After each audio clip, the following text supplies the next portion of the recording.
আমি বলি এখন যে আমি তো শ্বশুর আমাদের বাড়িতে ওখানে আশ্রয় নিয়েছে, এখন কি বকরিয়াদের নিরাপত্তা থাকার ব্যবস্থা থাকবে? না না, পাড়ায় যারা ছিল সবাইকে ফিরিয়ে আনবেন, পাড়ার লোকের। पश्चिम बंगाल के बीरभूम में जिस तरह से 8 लोगों को आग के हवाले कर दिया गया, उस मामले में शॉकिंग घटना में आखिरकार आज पश्चिम बंगाल की मुख्यमंत्री ममता बनर्जी वहां गई। वहां पहुंच के उन्होंने कहा कि औरतों और बच्चों के साथ ऐसा जुल्म हो सकता था, मैं इसकी कल्पना भी नहीं कर सकती थी। ममता दी लगातार 3 बार मुख्यमंत्री आप रही हैं। कटघरे में आपकी सरकार है, आपको पता होना चाहिए कि इस कदर हिंसा क्यों हुई पश्चिम बंगाल में, ऐसी नौबत दरअसल आई क्यों। ममता बनर्जी ने क्या कहा उसकी चर्चा मैं आगे जाके करूंगा, मगर दोस्तों आपके स्क्रीन पर मैं आपको नाम पढ़ के सुनाना चाहता हूं उन लोगों के जो इसमें मारे गए, उनके नाम मैं आपको पढ़ के सुनाना चाहता हूं।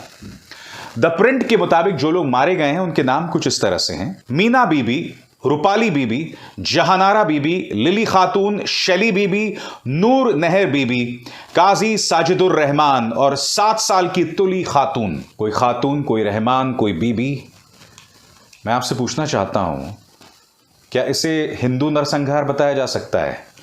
क्या इसे हिंदुओं को प्रताड़ित करना बताया जा सकता है? तो फिर भारतीय जनता पार्टी का प्रचार तंत्र और उनके नेता देश की जनता को झूठ क्यों बोल रहे हैं? आपकी स्क्रीन पर ये हैं हैदराबाद से इनके एक विधायक राजा सिंह। राजा क्या कह रहे हैं मैं चाहूंगा आप ध्यान से सुनो। उनका यह कहना है कि अमित शाह जी को पश्चिम बंगाल में रहने वाले तमाम हिंदुओं को हथियार जो हैं वो देने चाहिए ताकि इस तरह से किसी हिंदू पर हमला ना हो। मैं चाहूंगा आप उनका ये बयान सुने, फिर मैं उसकी चर्चा करता हूं। हम पूरा हट में 10 लोगों को जिंदा जला दिया गया। एक माफिया टीएमसी का एक गुंडा जो कि जबरन पैसा वसूली, लैंड ग्राफिंग, उस प्रकार से वो कार्य करता था, उसको किसी ने मार दिया। तो टीएमसी के गुंडे जो मुसलमान है वो लोगों ने निर्दोष हिंदुओं को टारगेट किया, घर को लॉक करके 7 जनी को एक जगह जिंदा जलवा दिया और 3 जनी को जिंदा जलवा दिया। बंगाल में आज हिंदुओं की यह परिस्थिति है। मैं अमित शाह जी से ये हाथ जोड़कर निवेदन करना चाहूंगा कि बंगाल में बसे हुए हर हिंदू परिवार को गन लाइसेंस दे दे आत्मरक्षा के लिए। मैं आपको बाकायदा पढ़ के सुना चुका हूं कि कौन कौन लोग मारा गया है। फिर से नाम बताता हूं: मीना बीबी, रूपाली बीबी, जहानारा बीबी, लिली खातून, शली, नूर नहर, काजी साजिदुर रहमान और तुली खातून। भादु शेख जो मारा गया आपकी स्क्रीन पर है। जिसने मारा उसका नाम फातिक शेख है, वो भी मुसलमान। मगर भारतीय जनता पार्टी इसे भी हिंदू मुस्लिम बताना चाहती है, इसे भी हिंदुओं के साथ अन्याय बताना चाहती है, यानी कि आप तक झूठ पहुंचाना चाहती है और इनका पूरा प्रचार तंत्र जो है वो काम कर रहा है। मैं आपको सीआईडी वेस्ट बंगाल और वेस्ट बंगाल पुलिस के 2 ट्वीट्स बता रहा हूं। दोनों ट्वीट्स में आप देखेंगे उन्होंने 2 फर्जी खबरों को जो है उसका जिक्र किया है। सबसे पहले किसी ने कहा है कि बंगाल में 10 हिंदू महिलाओं और 2 हिंदू बच्चों समेत 12 लोगों को जिंदा जला दिया गया। किसी ने ट्विटर पर यह कहा है, इसे वेस्ट बंगाल पुलिस ने फर्जी यानी फेक बताया है। फिर ये कोई और सज्जन है जो मैं आपको पढ़ के सुनाना चाहता हूं। ये भी कह रहे हैं कि 10 हिंदुओं और 2 हिंदू बच्चों को आग के हवाले कर दिया गया।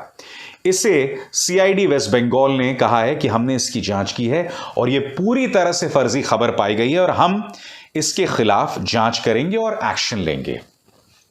मेरा सीधा सवाल, भारतीय जनता पार्टी का एक विधायक खुलेआम पश्चिम बंगाल की इस घटना को लेकर देश में एक झूठा संदेश दे रहा है, एक फर्जी बात कह रहा है, इस पर क्या एक्शन होगा, इस पर क्या कार्रवाई होगी?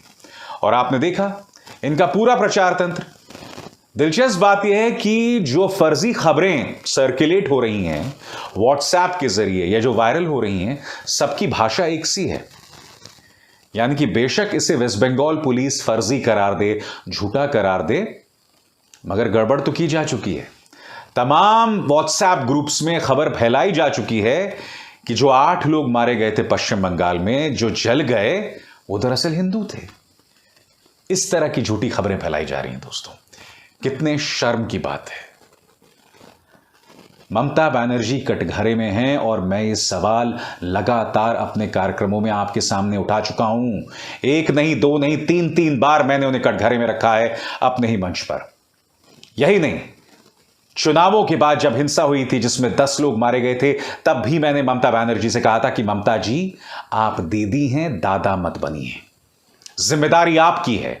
आप पश्चिम बंगाल की सबसे लोकप्रिय नेता हैं, इसलिए आपको अपील करना चाहिए ताकि ऐसी हिंसा ना हो।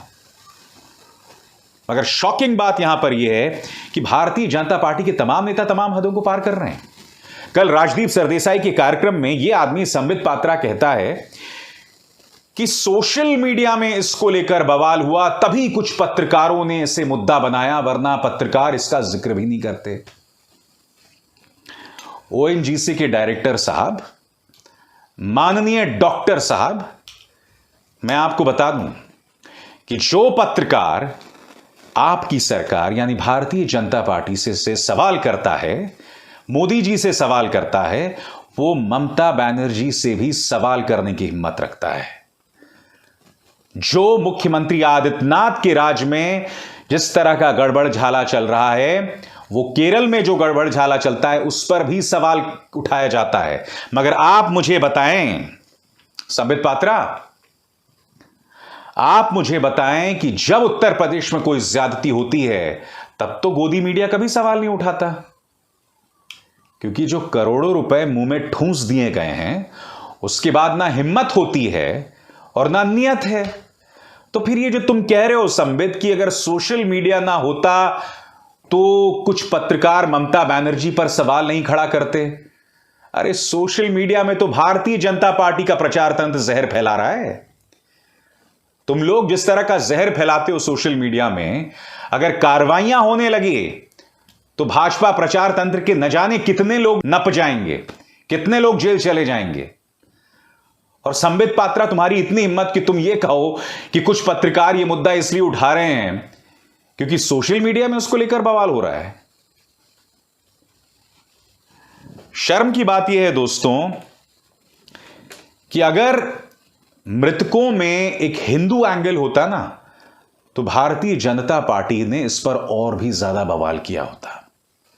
खैर, जैसे मैंने कहा, कटघरे में ममता बनर्जी हैं और इस मुद्दे पर ममता बनर्जी क्या कह रही हैं, मैं आपको एनडीटीवी की खबर बतलाना चाहता हूं। एनडीटीवी की इस खबर के मुताबिक उन्होंने कहा कि इन तमाम हत्याओं के पीछे कुछ बहुत बड़ा राज है, यानी कि ममता बनर्जी इसके पीछे भी कोई बहुत बड़ी साजिश देख रही हैं। वो बात यहां नहीं रुकती, वो कह रही हैं कि मेरे बंगाल में इतना क्रूर कभी नहीं हो सकता कि माताओं और बच्चों को इस तरह से आग के हवाले कर दिया जाए।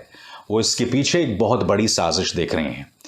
वो आगे ये भी कहते हैं कि मुझे किसी तरह के कोई एक्सक्यूजेस नहीं चाहिए जिसकी वजह से लोग भाग रहे हैं, बहाने नहीं चाहिए। वो आगे ये भी कहती हैं, वो ये भी कह रही हैं कि मैं चाहती हूं कि जो लोग जिम्मेदार हैं उन्हें गिरफ्तार किया जाए और उन पुलिस वालों पर भी कार्रवाई की जाए जिनकी लापरवाही के चलते ये तमाम काम हुए हैं।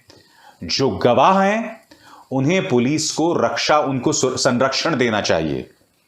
उन्होंने ये भी कहा कि जिन घरों को जलाया गया है उन्हें 1 लाख रुपए दिया जाएगा मरम्मत के लिए, और यह भी कहा कि जो लोग इससे प्रभावित हैं उन्हें सरकारी नौकरियां भी दी जाएंगी।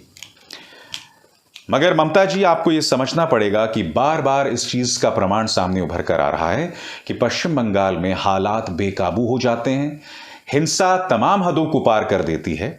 आपको यह बात समझनी पड़ेगी कि ऐसी चीजें आजाद भारत में 2022 में नहीं हो सकती।